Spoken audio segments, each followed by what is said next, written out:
जैसे जैसे दिल्ली में हुए बॉम्ब ब्लास्ट की इन्वेस्टिगेशन आगे बढ़ती जा रही है, वैसे वैसे इसमें नए और बड़े चौंकाने वाले खुलासे सामने आ रहे हैं।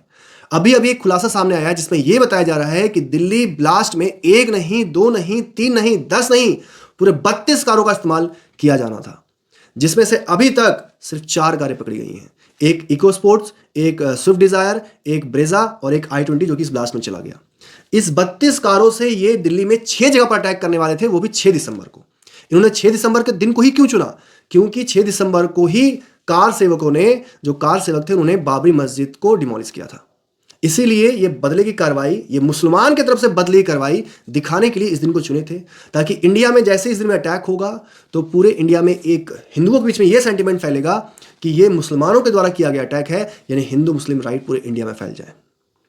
जिस तरह से अभी आपने सुना होगा कि इतने 2 साल के लगभग हो गए हैं, मणिपुर में अभी भी हिंसा जारी है, वहां की पॉपुलेशन इतनी कम है, तब भी वहां पर हमारी गवर्नमेंट उस हिंसा को रोक नहीं पा रही है। सोचिए, अगर पूरे ऑल ओवर इंडिया में हिंदू मुस्लिम 140 करोड़ लोग आपस में, ऑलमोस्ट इतने ही हैं, चलो 130 करोड़ लोग अगर आपस में लड़ना स्टार्ट करते तो सोचिए इसको शांत करने में कितने दशक लगेंगे।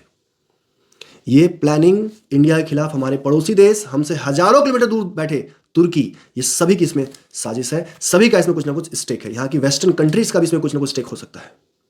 लेकिन अभी भी अगर आपको इसमें बात में सच्चाई नहीं दिख रही है, इसको समझ में नहीं आ रहा है आपको, तो आप या तो अंधे हो चुके हो या तो आप बेवकूफ हो कि आप अभी भी कहते हो कि हर हमेशा इलेक्शन के समय ही अटैक क्यों होते हैं। अरे गधों, ये इलेक्शन के समय अटैक इसलिए करवाए जाते हैं कि जानबूझकर ये कंट्रीज या आतंकवादी इसी समय को चुनते हैं ताकि यहां पर अटैक भी हो जाए, वो अनरेस्ट भी क्रिएट कर दें, अपना आतंक मचा दें, और हम क्या करें, ये तुम्हारी सरकार ने करवाया है।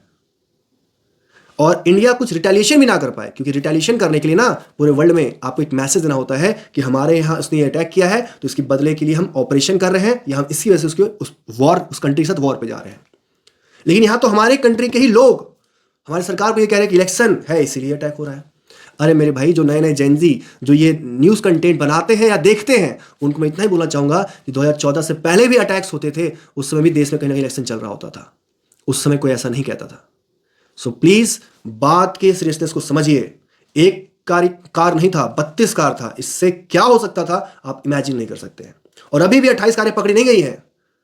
अभी भी ये चीज़ खत्म नहीं हुआ है कि हम नहीं कह सकते कि ये अटैक अभी नहीं होगा। जांच एजेंसियां लगी हुई हैं, हमारा काम है उनको सपोर्ट करना। हम फिजिकली जाकर सपोर्ट नहीं कर रहे हैं, कम से कम मेंटली तो सपोर्ट कर लें यार। जय हिंद, जय भारत।